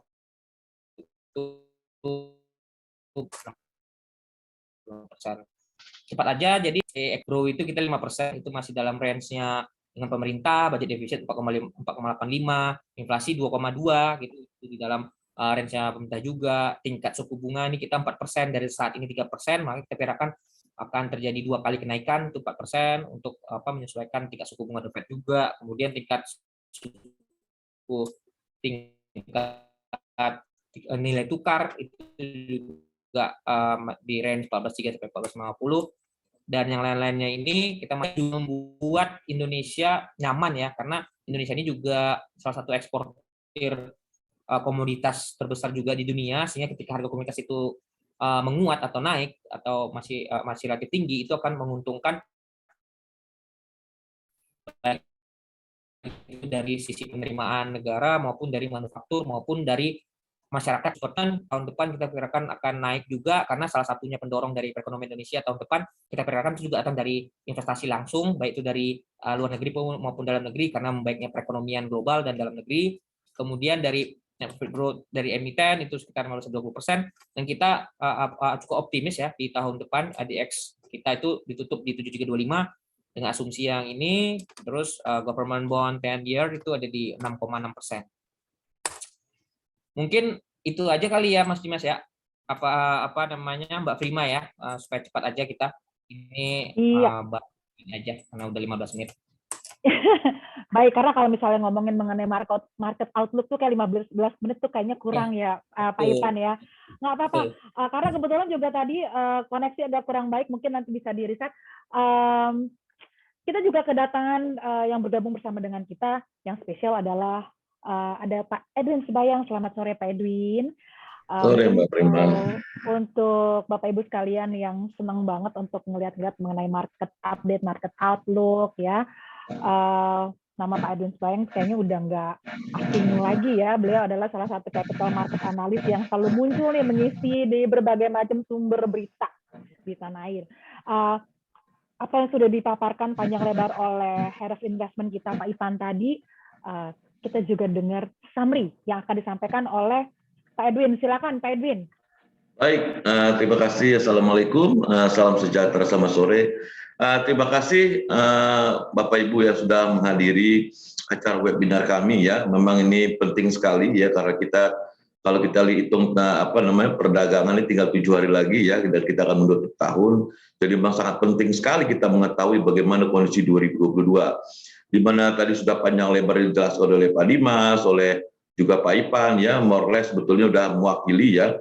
Cuman saya akan meng-highlight beberapa poin aja yang menurut saya penting untuk kita perhatikan bersama di tahun depan. Itu pertama adalah mengenai tahun depan itu tetap game changer-nya adalah mengenai COVID, Bapak Ibu ya. Karena seperti awal di tahun 2021 ya, kita cukup optimis. Tempo hari di Januari kita punya indeks sempat naik 6.400, sekarang kita berharap COVID itu turun, tapi ternyata justru kita dilanda oleh tsunami COVID di bulan Juli Agustus ya. Lalu kedua mengenai tapering, percepatan ya, artinya di bulan Maret selesai, di bulan 6 ya akan mulai kenaikan dari Fed Fund Rate ya. Nah yang penting juga buat pelaku pasar sebetulnya adalah bagaimana perilaku daripada market nanti sebulan atau 2 bulan menjelang kenaikan suku bunga. Itu mungkin menurut saya penting juga dicermati ya, karena kalau misal kita lihat dari beberapa beberapa histori agak sedikit bergejolak ya. Itu mungkin juga perlu Bapak Ibu perhatikan ya, ketika Bapak Ibu mungkin senang mungkin investasi langsung di instrumen investasi mungkin saham ya, atau mungkin juga terkait reksadana juga nanti mungkin agak sedikit bergejolak. Tetapi biasa seperti itu ya. Lalu yang ketiga yang menurut saya juga perlu kita perhatikan adalah apakah tren kenaikan komoditas itu sudah mencapai maksimal atau akan berlanjut, Bapak Ibu ya. Ini penting karena di 2021 kemarin, ya tahun ini maksud saya, kita menikmati surplus. Jadi kita menikmati surplus itu dari kontribusi kenaikan dari harga batubara dan CPO. Nah, apakah harga batubara nanti tahun depan itu akan tetap naik atau tetap akan mengalami penurunan, begitu juga CPO. Nah, kalau kita lihat prediksi dari World Bank ya mengenai Commodity Outlook dia terbaru itu mengatakan di tahun depan ada peluang batubara itu akan mengalami penurunan ya, apalagi 2023 itu kalori 6.000 itu akan menuju sekitar $90 ya. Jadi artinya apa? Kenikmatan yang kita dapat di tahun 2021 yaitu adalah terjadi surplus. Nah, ini mungkin perlu kita perhatikan itu akan mengalami defisit. Nah, perkiraan saya Indonesia akan mengalami karena defisit ini mungkin di kuartal ketiga ketika secara bersamaan itu harga batubara akan mengalami penurunan plus harga CPO pun kalau saya melihat akan mengalami penurunan. Jadi harga CPO mungkin tahun depan itu sekitar 4.500 sampai 4.700 menurut saya ya per tonnya ya. Sehingga nah ini saya kaitkan lagi dengan kenaikan suku bunga. Jadi tahun depan ini asumsi kalau misalnya si COVID ini tidak berlanjut ya. Jadi secara fundamental ada beberapa hal yang perlu kita perhatikan adalah di saat akan terjadinya tapering off ya, lalu juga kenaikan suku bunga plus peluang terjadi defisit di dalam karena ada defisit. Nah itu mungkin juga perlu kita perhatikan ya. Tetapi kabar baiknya ya kita punya inflasi akan tetap rendah ya, tadi sudah dikatakan oleh Pak Ivan sekitar 2,2% ya. Itu artinya sebetulnya ya kenaikan suku bunga di Indonesia nanti tahun depan itu bukan karena untuk merespon daripada kenaikan dari kenaikan dari FFR ya, Fed Fund Rate, tapi lebih karena untuk mengantisipasi tidak terjadinya outflow ya dari nilai tukar Bapak Ibu ya. Tetapi kalau kita lihat kabar bagusnya juga blessing in disguise bahwa memang asing itu sebetulnya sudah tidak banyak lagi ada di bond market ya. Sehingga nanti tekanan terhadap rupiah itu mungkin tidak terlalu besar juga. Jadi itu yang mungkin kenapa tadi disebutkan bahwa nilai tukar rupiah tahun depan pun kalau kita ambil NDF yang 12 bulan itu mungkin hanya sekitar 14.900, 15.000, tapi perkiraan saya sekitar 14.000 sekitar 14.600-an untuk tahun depan ya. Nah, yang menarik juga di tahun depan GDP kita akan meningkat Bapak Ibu ya. Sehingga itu artinya ekonomi akan bergairah. Nah, bagi pelaku pasar yang terpenting juga adalah apakah tren yang terjadi kita pilih secara sektoral itu akan berlanjut. Kita tahun 2020 sektor farmasi ya kan, lalu juga sektor komunikasi telekomunikasi naik. 2021 awal tahun sektor farmasi lalu juga terkait dengan bank digital. Dan bagaimana tahun 2022 ya? Jadi kalau misalnya kita lihat tahun 2022 menurut saya kita tuh overweight sebetulnya terhadap beberapa sektor ya. Pertama adalah pasti perbankan Bapak Ibu ya. Karena apa? Di saat ekonomi bangkit ya katakan tumbuh 5%, artinya yang paling nikmati adalah emiten-emiten atau sektor perbankan ya. Lalu kedua kita lihat e-commerce ya, karena kita lihat nanti di awal tahun GoTo akan listing ya. Nah, kita lihat berapa valuasinya ya. Apakah sampai $40 miliar ya atau berapa besar juga dia akan launching untuk dia punya kepemilikan, apakah 40% atau 50%. Nah, ini berpengaruh juga terhadap weighting terhadap indeks nantinya Bapak Ibu ya. Ini penting juga ya. Nah, kalau memang asumsinya nanti GoTo nanti listing cukup besar dengan yang dirilis ke publik juga cukup besar, artinya nanti dia bisa berpotensial menyodok masuk urutan kedua di bawah BCA Bapak Ibu dalam hal weighting. Ya, artinya apa? Jika weighting saham-saham teknologi itu naik ya, perkiraan dari 5% menjadi 16%, artinya ada beberapa sektor nanti akan mengalami penurunan Bapak Ibu. Nah, itu juga penting juga kita perlu perhatikan Bapak Ibu ya. Lalu juga sektor telco pasti ya, karena ke depan ini pasti telekomunikasi sangat memegang peranan penting, apalagi kita tahu metaverse sudah ada di saat ini ya. Artinya nanti kita bekerja pun nanti akan bisa dari mana-mana. Sektor tower pasti akan juga bagus ya. Lalu auto ya, retail juga menarik Bapak Ibu, poultry juga menarik untuk tahun depan. Properti, semen ya, pasti semen akan bangkit kalau properti akan naik ya. construction sama metal mining, Bapak Ibu. Yaitu kita overweight terhadap sektor tersebut. Nah, untuk yang netral mungkin coal, karena kita lihat coal itu sudah mencapai harga tertinggi. Jadi mungkin mereka akan stabil di level-level ini, kecenderungan di akhir tahun depan mungkin 2022 akan mengalami penurunan seperti proyeksi Bank Dunia ya. Plantation juga menurut saya akan kita netral, dan healthcare ya. Jadi ketika nanti COVID itu sama seperti kita anggap sebagai flu, ya artinya tidak ada lagi nanti abnormal revenue maupun abnormal profit bagi rumah sakit, ya, bagi farmasi dan juga bagi laboratorium, ya. Jadi kita netral terhadap sektor tersebut. Lalu kita underweight terhadap saham consumer staple, ya, kita underweight, dan juga tobacco, ya, karena kenaikan daripada cukai rokok tersebut. Nah, itulah kira-kira sedikit tambahan saya, Bapak Ibu ya. Dalam menyikapi di tahun depan ya, harapan saya sebetulnya kondisi akan jauh lebih bagus di tahun 2022 ketimbang 2021. Ya, yang terpenting juga adalah pemilihan daripada instrumen investasi dan juga adalah terkait dengan pemilihan daripada sektor yang juga sangat penting. Itu aja mungkin. Terima kasih, Mbak Prima. Saya kembalikan ke moderator. Baik, terima kasih Pak Edwin, Direktur dari MNC Asset Management. Jadi untuk para narasumber kita, artinya kalau outlook di 2022 intinya masih tentang COVID. Kalau seandainya COVID sudah dianggap sebagai bukan lagi pandemi tapi endemi, maka semua akan berjalan menjadi jauh lebih baik daripada apa yang terjadi di 2021. Begitu ya Bapak-Bapak ya.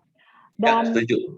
Nah, kalau seandainya ternyata nanti ada varian baru lagi, karena kan kita juga nggak tahu nih, tiba-tiba muncul varian-varian baru, munculnya di mana yang kita heboh-heboh pertama kali di Wuhan, sekarang munculnya tiba-tiba di Afrika Selatan, yang nggak ada nyambung-nyambungnya gitu kan. Kadang-kadang kita yang awamnya jadi berpikir, ini sebenarnya emang benar ada atau diada-adain gitu ya Pak ya.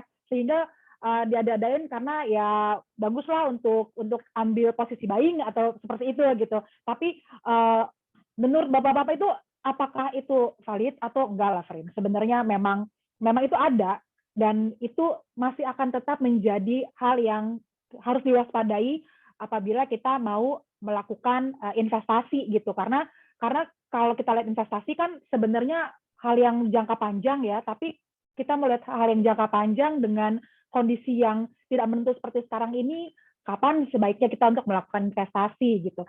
Kalau menurut Pak Edwin, sekarang kah? Atau tunggu nanti sudah ada sedikit kepastian mengenai varian-varian ini gitu? Menurut Bapak seperti apa, Pak? Ya, pemerintah sudah mengumumkan bahwa nanti akan mulai booster di awal Januari ya. Kita ada pilihan beberapa vaksin ya. Itu artinya imunitas dan herd immunity masyarakat akan kembali semakin terbentuk ya. Makanya saya cukup optimis. Menurut saya sih mungkin tidak akan separah seperti di tahun 2020-2021 ya, dan kita juga jauh lebih siap Mbak Prima ya untuk menghadapi kalaupun terjadi serangan atau mungkin pandemi lagi. Tapi saya melihat kecenderungannya akan mengalami penurunan karena sudah semakin banyak masyarakat atau penduduk yang divaksin ya. Nah, terkait dengan investasi ya, investasi harus dilakukan sedini mungkin ya, nggak perlu nunggu waktunya baik ya kan, lagi atau waktu tidak baik ya, tergantung menurut saya sih adalah instrumen investasi apa nih akan kita ambil. Jadi kalau investasi itu untuk investasi anytime dan harus sekarang gitu, kalau nggak nanti kita ketinggalan ya. Jadi itu mungkin sedikit jawaban saya, Mbak Frit. Saya setuju sama Pak Edwin. Jadi kalau untuk menginvestasi kapanpun itu the best time untuk kita melakukan investasi, bisa sekarang juga. Nah, saya mau bertanya langsung juga ke Pak Dimas nih Pak. Kalau kata Pak Edwin mesti sekarang, tapi apakah Bapak memiliki saran atau rekomendasi investasi yang baik di 2022 seperti apa? Karena begini, seperti yang tadi Mas Ivan sudah sampaikan ya, bahwa kita pandemi atau endemi karena itu akan menentukan.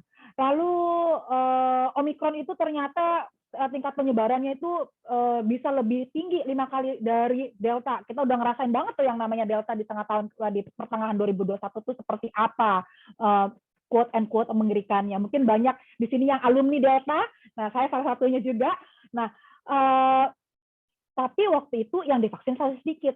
Omikron itu mungkin penyebaran lebih besar, tapi tingkat bahayanya itu tidak sebahaya si Delta, mungkin karena sudah banyak yang divaksin. Sehingga saya setuju dengan apa yang disampaikan juga oleh Pak Edwin bahwa kita akan ada mau booster nih ya, pemerintah akan melakukan booster start dari 2022 Januari nanti gitu, sehingga itu bisa menjadi juga salah satu sisi positif untuk kita harus berinvestasi sekarang karena semuanya itu sudah disediakan dan jalan sudah dibukakan. Baik, Pak Dimas, menurut Pak Dimas rekomendasi investasi di 2022 itu akan seperti apa sih baiknya menurut Bapak? Silakan Pak.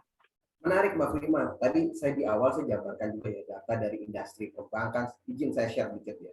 Industri perbankan dan sebagainya, dan juga apa kita lihat memang dana pihak ketiga perbankan, aset manajemen company itu semuanya pada meningkat.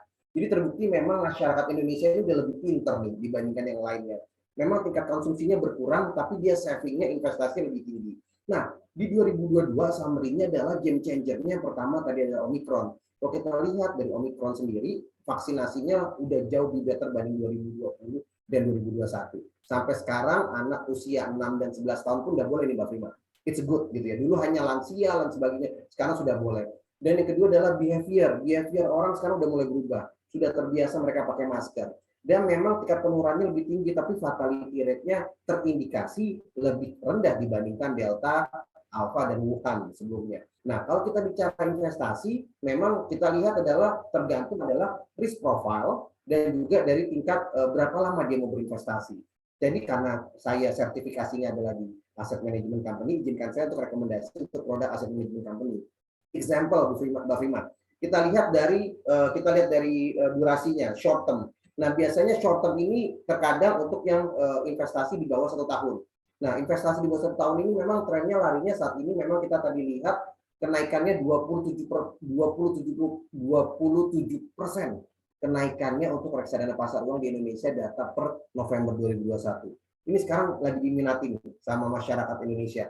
Jadi memang ini reksadana pasar uang, dalamnya hanya obligasi pasar uang dan juga time deposito khususnya. Dan memang indikasi performance-nya juga memang better dengan time deposito di saat ini. Memang kan saat ini dia performance-nya adalah kalau di kita kebetulan yang ada di MNC Aset adalah MNC Dana Lancar dengan performance 4,6% per annum net gitu ya. Nah, ini juga cukup menarik nih Bapak Ibu semua. Nah, itu kalau memang Bapak Ibu semua punya tenor untuk investasi yang di bawah 1 tahun. Kita belum bicara masalah risk profile ya Mbak Prima ya. Yang kedua adalah ini tadi ada yang bertanya juga yang menarik. Reksadana pendapatan tetap. Nah, kita lihat memang reksadana pendapatan tetap di 2022 ini cukup diminati untuk tingkat yang medium term. Kenapa? Tapi kita lihat reksadana pendapatan tetap yang portofolio efeknya apa? Karena reksadana pendapatan tetap yang portofolio efeknya yang saran kami adalah yang indikasinya dalamnya adalah corporate bond. Karena kita memang tahu kemungkinan besar di 2022 itu banyak sekali emiten-emiten ataupun perusahaan-perusahaan menerbitkan corporate bond, memberikan kupon yang cukup menarik. Nah, bagaimana dengan SBN? SBN mungkin akan sedikit ada kenaikan yield sedikit karena apa? Memang tren di 2022 kan tadi Pak Ito juga jelaskan kemungkinan Fed akan menaikkan tingkat suku bunganya. Tingkat suku bunganya mungkin dinaikkan tadinya di kuartal 3 2022, kemungkinan besar dari sinyalnya Powell mungkin akan maju nih Mbak Prima. Di kuartal 2 2022 akan lebih cepat. Itu berdampak kepada SBN. That's why memang rekomendasi kami adalah reksadana pendapatan tetap yang dalamnya corporate bond. Untuk apa? Untuk medium term, untuk memaksimalkan tingkat indicated return. Kalau di kita MNC Dana Liquid itu di 7,4% net per annum. Dan itu cukup menarik buat Bapak Ibu semua. Dan yang terakhir adalah reksadana saham untuk yang long term. Nah, ini menarik. Kalau kita lihat saat ini 6.500-an IHSG. Kalau kami sendiri dari MNC Asset Management memang prediksi di 2022 itu untuk optimisnya di 7.300, moderatnya di 6.800 kenaikan IHSG di end of 2022. Menarik nih. Menariknya kenapa? Karena sekarang reksadana saham ini orang udah mulai berubah nih Mbak Prima. Ada reksadana saham yang berbasis konvensional, kita namanya MNC Smart Equity Fund. Itu di dalamnya adalah saham-saham blue chip yang tadi Pak Edi juga bilang tuh sektornya, sektor banking, kita sebut saja ya banking-bankingnya ada dan sebagainya. Jadi saham-saham blue chip yang ada di sana tapi konvensional reksadana. Yang menariknya tren di 2021 ini juga kenaikannya gede nih. Adalah reksadana berbasis ETF. Nah, memang apa bedanya? Dia reksadana saham. Cuma memang di kita namanya reksadana ETF MNC 36 Liquid kelebihannya kita indexing sama MNC 36 Mbak Prima. Dan yang kelebihannya ada 3 sebetulnya sekarang jadi tren. Yang pertama continuous pricing. Apa itu? Nah, kalau Bapak Ibu semua beli reksadana, kan biasanya reksadana saham nggak tahu tuh NAB-nya dapat berapa. Karena menunggu akhir hari gitu ya. Belinya kita pagi jam 10 kita nggak tahu NAB-nya berapa. Nah, kalau di MNC ETF 36 ini kita tahu pada saat kita beli NAB-nya 1023 ya langsung 1023 real time. Transparansi yang kedua. Portofolio efeknya kelihatan, saham-saham apa aja yang ada, baik saham-saham perbankan, consumer dan sebagainya, nama sahamnya, bobot weight-nya juga ada semua modelnya. Dan yang terakhir waktunya fleksibel. Kalau reksadana yang biasa itu biasanya hanya maksimum cut off time jam 12 WIB. Kalau ini mengikuti jam bursa. Jadi ada sesi 1, sesi 2. Jadi lebih fleksibel. Jadi benar-benar kalau orang bilang reksadana rasa saham. Nah, seperti itu. Jadi tren-tren ini yang kami dari MNC Asset Management prediksi akan cukup menarik. Dan trennya pembeliannya via online nih, Mbak Prima ke depannya. Kayak kita punya reksadana online kan namanya Motion Fund.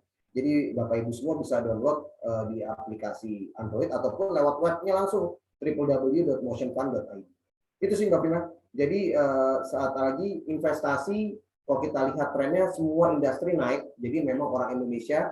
Dan yang menariknya Mbak Prima, data dari Bank Indonesia ya menunjukkan bahwasanya dana pihak ketiga masyarakat Indonesia yang punya uang di bank, suatu bank minimal 200 juta itu meningkat jumlahnya. Jadi yang orang yang punya uang 200 juta ke atas itu semakin menambah uang yang ada di bank ataupun di aset manajemen. Nah itu jadi kelihatan memang orang di 2021 ini tidak banyak melakukan konsumsi, makanya tingkat konsumsi dalam negeri kita masih cukup rendah, tapi banyak melakukan saving ataupun investasi. Nah kita lihat memang Indonesia apalagi di saat ini kita tahu jadi presidensi G20 itu cukup bagus untuk di mata dunia ya. 2021 kemarin juga Mandalika juga kita juga udah propose dan sebagainya. Jadi memang tambahan isu-isu positif itu yang membuat terutama presidensi G20 itu membuat respon yang amat sangat positif khususnya investor asing terhadap Indonesia. Itu sih Mbak Prima mungkin dari saya. Ya, terima kasih Pak Dimas atas pemaparannya, atas rekomendasinya juga. Ternyata tadi kita juga udah lihat ya Pak ya, dana pihak ketiga yang ada di perbankan itu naik. Mungkin karena yang menurut saya yang tadi saya bilang, oh ya mungkin karena semua orang wait and see dan belum ada celahnya untuk buang-buang duit nih di tahun 2021 ini gitu.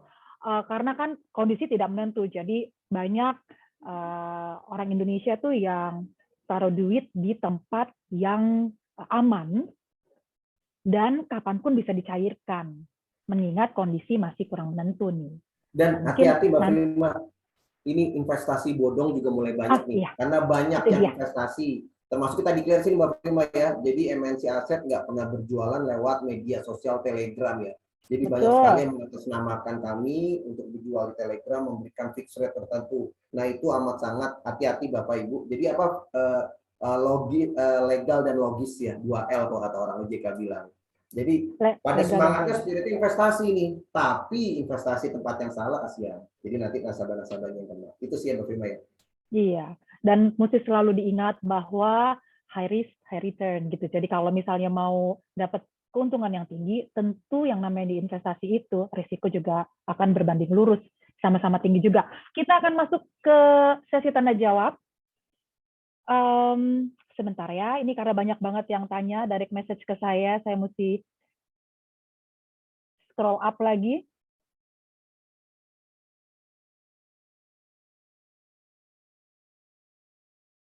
Oke.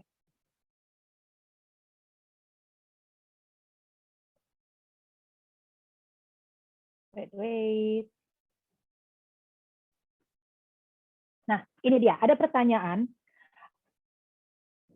Oke. Mungkin ini cocok saya tanyakan kepada Head of Investment kita nih. Pertanyaan dari Pak Indra. Sebaiknya mana yang lebih bagus di tahun 2022? Obligasi pemerintah atau obligasi korporasi? Kayaknya dia mau coba di reksadana pendapatan tetapnya itu menurut saya. Tapi pertanyaannya tuh karena bagusan mana sih? Obligasi pemerintah atau obligasi korporasi kalau mau investasi di obligasi di tahun 2022, Pak. Silakan, Pak Ipan. Ya, oke, terima kasih Mbak Prima. Jadi kalau ditanya tentang obligasi, memang ada 2 jenis ya. Yang pertama SBN, itu biasanya orang sebut SUN ya, surat utang negara, dan yang kedua itu corporate bond, berbasis surat utang yang dikeluarkan oleh corporate atau swasta. Jadi kembali lagi, kalau kita pilih SBN, itu biasa kecenderungannya itu level risikonya itu lebih rendah dibandingkan dari corporate bond. Kenapa? Karena kalau kita tahu SBN itu yang mengeluarkan adalah pemerintah, di mana pemerintah itu kecenderungan untuk gagal bayarnya itu sangat rendah dibandingkan dari corporate bond sendiri. Karena kalau corporate bond kita tahu itu berkaitan dengan industri atau issuer yang mengeluarkan dari bond tersebut. Misal seperti misalnya dia terkait dengan transportasi penerbangan. Dia pas zaman corona gini dia ngeluarin waktu itu dia ngeluarin bond, tapi gara-gara ada corona otomatis kan ada mobilitas masyarakat, otomatis penerbangan itu dibatasi, sudah otomatis penjualan dia berkurang gitu. Otomatis risiko yang dihadapi dia itu atau dari corporate tersebut itu sangat besar, sangat tinggi gitu. Maka kalau kita melihat ke depannya nih, perekonomian akan pulih gitu ya. Ini dengan asumsi kita perekonomian ke depannya itu pulih karena kita asumsi kita 5%, berarti itu membaik. Terus yang kedua, kasus corona ini atau kasus Covid ini bisa terkendali ya dengan manajemen risiko yang ada dari pemerintah gitu ya, meskipun Omikron ada, dan mobilitas masyarakat itu tidak dibatasi lagi, karena kalau mobilitas masyarakat itu dibatasi lagi, itu memang menjadi PR tersendiri ya untuk di dunia lah, khususnya seperti kita lihat sekarang ini juga di Eropa itu sedang dibatasi.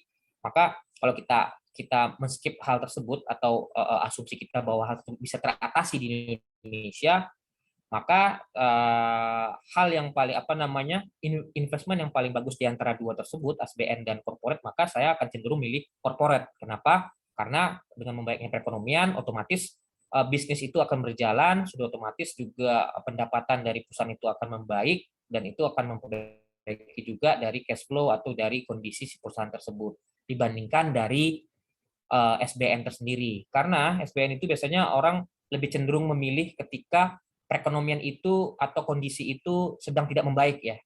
Biasanya itu termasuk ke safe haven-nya juga gitu. Baik itu SBN-nya luar negeri maupun surat berharganya milik luar negeri maupun di dalam negeri. Begitu sih Mbak Prima. Oke, jadi untuk Bapak Indra, obligasi korporasi itu akan menarik di tahun 2022. Kalau Pak Dimas, rekomendasi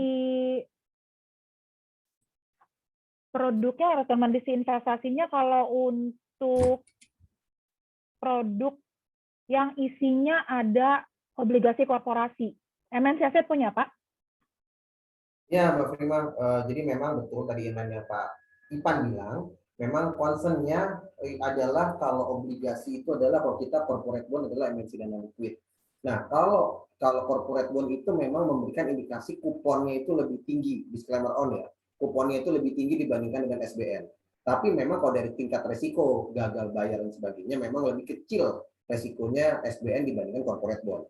Nah, kalau kita lihat Bapak Ibu, kita lihat lagi, kan kalau memang kita lihat cari kedua adalah cari ke orang sekarang zaman mau bilang cari cuan gitu ya, cari cuan tapi yang mempunyai manajemen resiko cukup terjaga. That's why adalah di kita ada namanya emisi dana liquid, itu memang performance-nya based on Convexit November 2021 itu di 7,1% net per annum, Mbak Prima.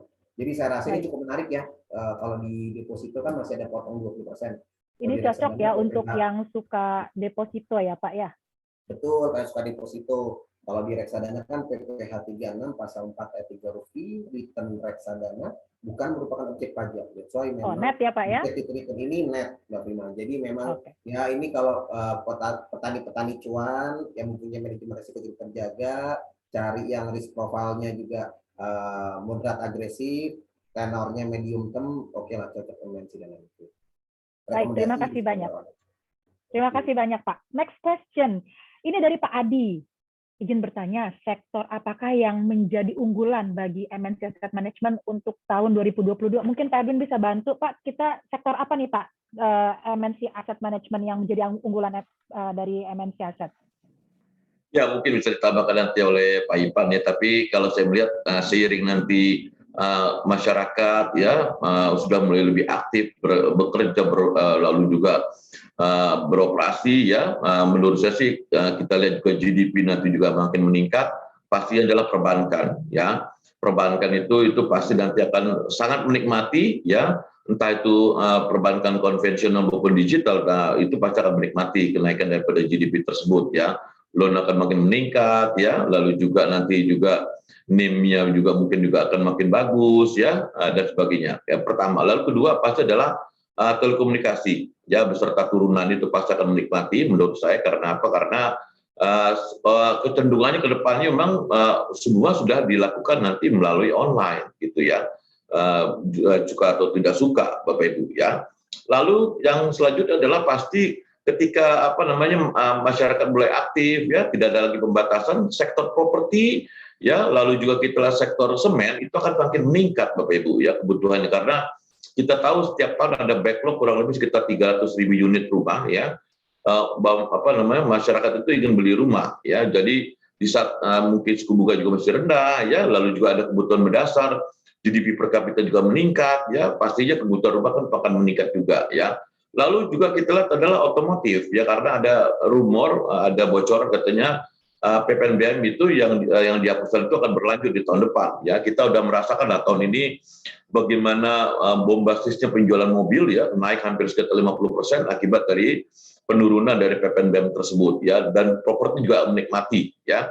Lalu selanjutnya adalah ini seperti mungkin Mbak Prima juga sering mungkin hangout ya, nongki-nongki, ngopi-ngopi ya, pasti nanti terkait dengan makanan ya, seperti mungkin berbau-bau fast food dan segala macam, itu nanti akan juga makin meningkat Bapak Ibu penjualan. Nah, sini adalah ada sektor poultry. Nah, itu juga akan menikmati daripada kenaikan daripada penjualan tersebut ya. Metal mining jangan lupa Bapak Ibu ya, itu juga pasti akan meningkat di tahun depan, karena kita perkirakan harga komoditas dari nikel dan timah itu ya, dan koper itu mungkin menurut saya sih masih akan tinggi ya, berbanding terbalik mungkin dengan harga yang berkaitan dengan energi, apalagi kan sekarang orang udah sangat concern sekali tentang ESG Bapak Ibu ya. Jadi metal mining itu juga menurut saya akan perform di tahun depan ya untuk sektor-sektornya. Nah, itu adalah beberapa sektor ya menurut saya yang menarik ya. Nah, itu kita overweight terhadap sektor-sektor tersebut. Di samping mungkin ya tadi saya katakan ada e-commerce ya, itu pasti juga akan ya, semua sekarang orang pasti akan berbelanja melalui e-commerce lah ya. Banyak harga-harga murah, bebas ongkir dan segala macam ya. Jadi pun nanti akan semakin dibutuhkan untuk kedepannya ya. Nah, itulah di beberapa sektor yang menurut saya akan perform di tahun 2022 nanti. Terima kasih. Baik, terima kasih. Ternyata ada sedikitnya 7 sektor yang akan menjadi pilihan dari MNC Asset untuk berinvestasi di tahun 2022. Sebagai Head of Investment, Pak Ipan, apakah Pak Ipan dari 7 sektor ini untuk di produk-produk MNC Asset akan dipilih semua atau ada yang lebih dicondongkan, Pak? Ya, oke, terima kasih Mbak Prima. Ya, sejalan dengan dengan prediksi dari Pak Edwin sendiri. Jadi kita tuh punya ya mungkin tambahan satu ya, plantation. Plantation ini khusus CPO. Jadi CPO ini kenapa kita masih overweight di CPO? Karena kalau kita tahu Indonesia ini cukup berhasil ya. Indonesia dan Malaysia ini cukup berhasil menerapkan itu biodiesel ya. Sekarang kalau nggak salah B30 yang mau masuk ke B40, yang sudah otomatis permintaan akan CPO untuk biodiesel itu akan mengalami kenaikan atau peningkatan yang tinggi. Terus yang kemudian ternyata biodiesel itu atau CPO itu atau biodiesel itu merupakan salah satu green energy ya. Jadi di mana yang saat ini fokus dari negara-negara maju itu adalah untuk menggantikan fosil energi ke green energy, maka pilihan mau nggak mau pilihan yang paling mungkin itu adalah untuk edible oil, khususnya seperti CPO atau soybean oil, dan Indonesia itu sangat diuntungkan juga ya. Cuman memang terakhir itu Eropa yang kita tahu mereka itu selalu istilahnya menghalangi kita ya untuk mengekspor ke negara mereka karena terkait biasanya lingkungan segala macam. Tapi ternyata itu tidak terbukti. Kenapa? Karena ternyata salah satu negara maju di sana, Swiss khususnya, itu mereka justru mengimpor biodiesel atau CPO dari kita untuk bahan bakar mereka di sana. Jadi saya tambah satu itu adalah untuk di sektor plantation khususnya di CPO. Jadi ini yang akan menjadi basis kita ya, sektor pilihan kita untuk ditempatkan atau diinvestasikan di reksadana. Begitu sih Mbak Prima. Baik, terima kasih Pak Ivan atas pemaparannya. Ada lagi pertanyaan, tapi mungkin ini akan menjadi pertanyaan terakhir. 2 pertanyaan terakhir, ada satu lagi karena banyak banget yang masuk dan waktunya sudah lebih dari 1,5 jam. Oke, izin bertanya. Ini mungkin lebih cocok saya akan sampaikan pertanyaan ini kepada Pak Dimas. Kondisi COVID membuat kondisi market, ini dari Pak Eko. Kondisi COVID membuat kondisi market tidak menentu, apalagi muncul varian Omikron. Ini membuat saya tuh berubah untuk investasinya.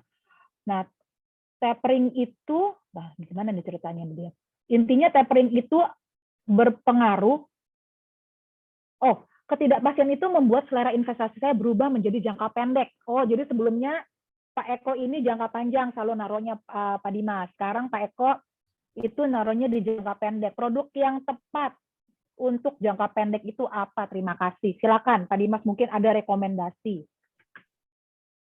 Ya, terima kasih Mbak Prima. Jadi Pak Eko, terima kasih pertanyaannya. Jadi memang saya balik lagi ke slide ini. Banyak sekali Pak, di 2020-2021 kami mengambil data nasabah kami pun memang yang punya risk profile itu turun. Dari agresif ke moderat agresif sampai ke konservatif saat ini. Karena memang uncertainty-nya cukup tinggi.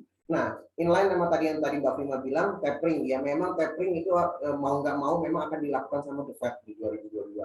Ada dampaknya nggak? Secara short term memang ada dampaknya, Bapak Ibu semua. Jadi memang kurang lebih ada capital outflow. Cuma memang yang akan berdampak adalah dari segi SBN. Mungkin akan ada keluar indikasinya ya, keluar ke negara asalnya, investor-investornya. Cuma sekarang menarik. Karena banking loan to deposit ratio-nya itu tadi kita lihat industri 80%, jadi memang mereka over liquid. Nah, mereka banyak yang beli SBN nih.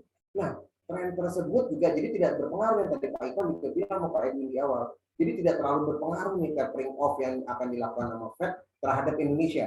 Prediksi kita ya di tahun 2022 ini. Nah, all inline dengan itu tadi, tapi orang khawatir hal-hal yang lumrah ya Mbak Prima ya.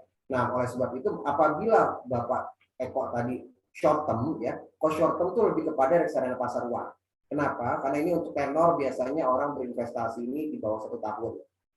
Karena jenisnya juga reksadana pasar uang, di dalamnya ada bonds, corporate bond yang jatuh tempo di bawah 1 tahun, dan juga time deposito. Dan juga anytime ini bisa dicairkan. Jadi tidak ada locking period. Oleh sebab itu, indicated return-nya pun fund exit November 2021 4,6%.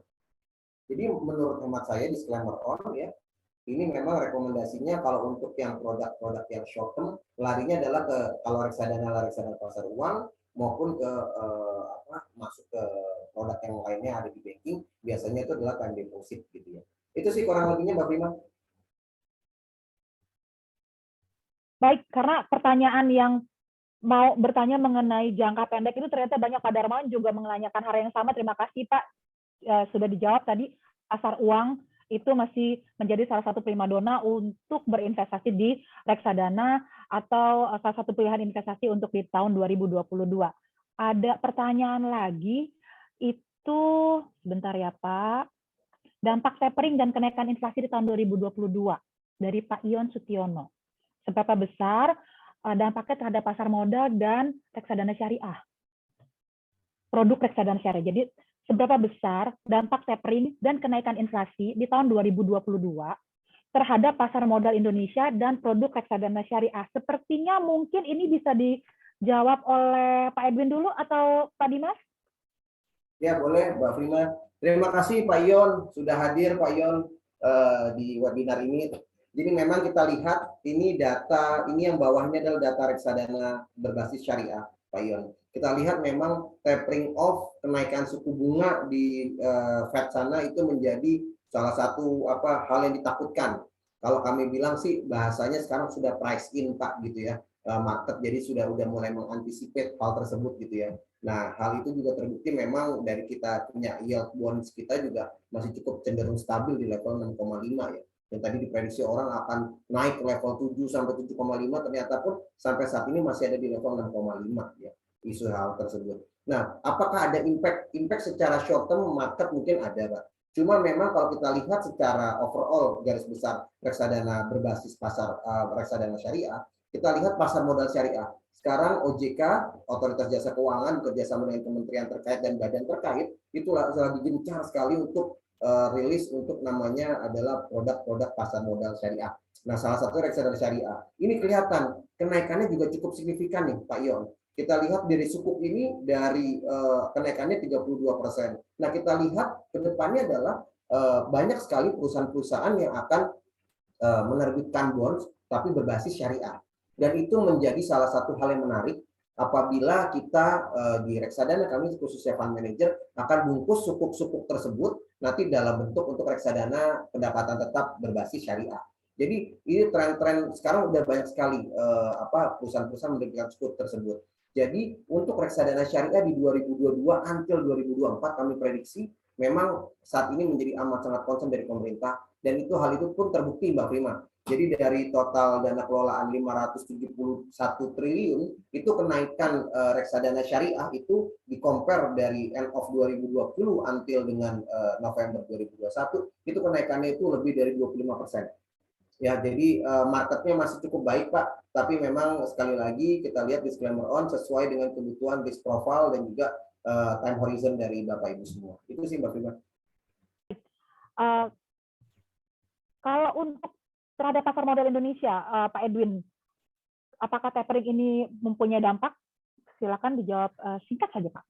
Ya, jadi kita membuat asumsi ya bahwa indeks di tahun depan itu mencapai 7325 ya, optimis ya. Kalau itu sudah masukkan juga faktor akan terjadinya tapering ya.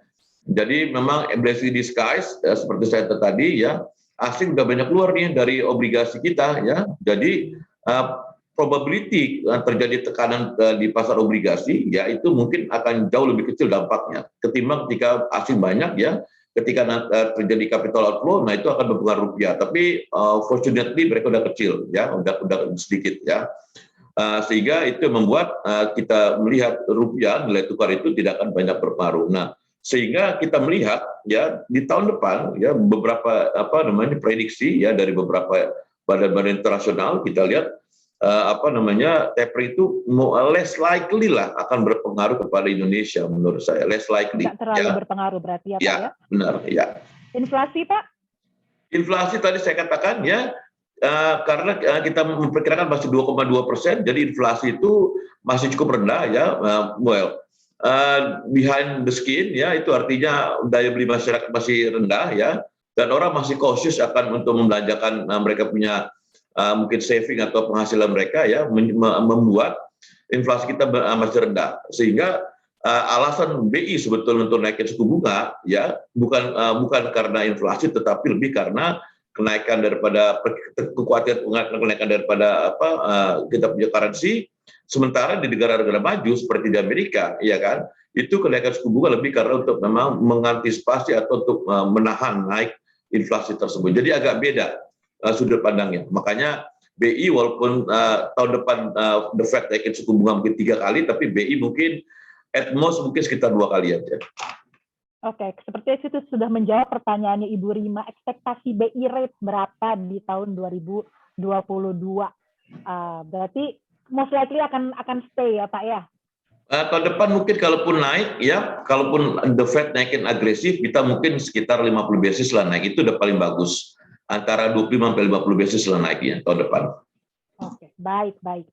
Saya mohon maaf kepada Bapak Ibu peserta webinar yang banyak pertanyaannya yang belum kita bahas, tapi karena waktunya sudah mulai mepet nih, saya yakin dan percaya juga bahwa banyak yang harus dikerjakan lagi, banyak aktivitas lagi oleh Bapak Ibu peserta webinar setelah webinar ini. Mengucapkan terima kasih banyak untuk Pak Edwin, Pak Dimas, Pak Ipan untuk sharingnya, pemaparannya yang luar biasa. Intinya kita harus tetap optimis di tahun 2022. We have to get ready because the harvest season has arrived. Itu waktunya kita untuk menuai. Kalau ada menuai di 2022, berarti kita harus nanamnya dari 2021 ini, benar ya Pak ya? Nah, jadi harus sekarang juga kalau kata Pak Edwin. Dan bisa dicoba juga melalui, bisa dikepoin gitu ya, kalau bahasa anak sekarang itu dikepoin deh ke websitenya reksadana online-nya MNC Asset di motionfunds.id. Mungkin bisa dilihat tuh di bawah tuh Motion Funds. Nah itu motionfunds.id bisa dikepoin di situ.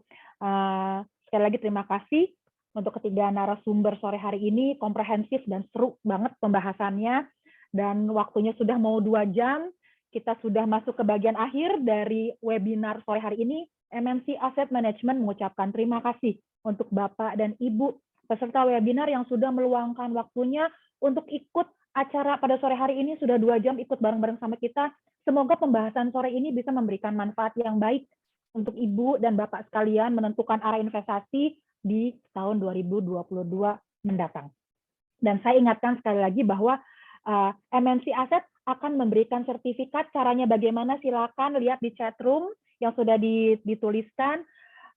Dan jangan lupa untuk mulai investasi reksadana sekarang juga di websitenya MNC Asset di motionfunds.id.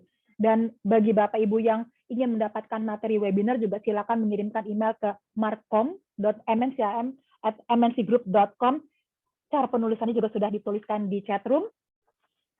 Dan last but not least, kita mau foto bareng dulu nih.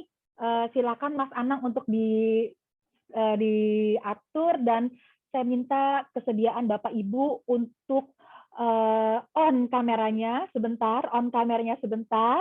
Silakan Bapak Ibu semuanya, terima kasih untuk sudah di-on-kan kameranya. Kita mau foto bareng sebentar, kita mau wifi. Tunggu sebentar, Anang ada berapa page jadinya nanti? Ada 3 page ya. 3 page, oke. Jadi saya hitung 1, 2, 3-nya 3 kali ya. Ini page pertama, silakan kita on kameranya semuanya. Kita hitung mundur, 3, 2, 1. Oke, page 1. Oke, page kedua, silakan 3, 2, 1. Oke. Oke, dan page ketiga, 3, 2, 1. Oke. Baik, terima kasih Bapak Ibu semuanya, dan dengan berakhirnya sesi foto bersama tadi, maka berakhir juga acara webinar kita sore hari ini. Dan sekali lagi jangan lupa untuk mulai investasi sejak dini, sejak sekarang juga melalui motionfunds.id. Jalankan selalu protokol kesehatan ya Bapak Ibu. Saya Frima, izin pamit, semoga sehat selalu untuk kita semua. Sampai jumpa. Terima kasih Pak Arif, Bang Jatim Syariah sudah hadir. Terima kasih Pak.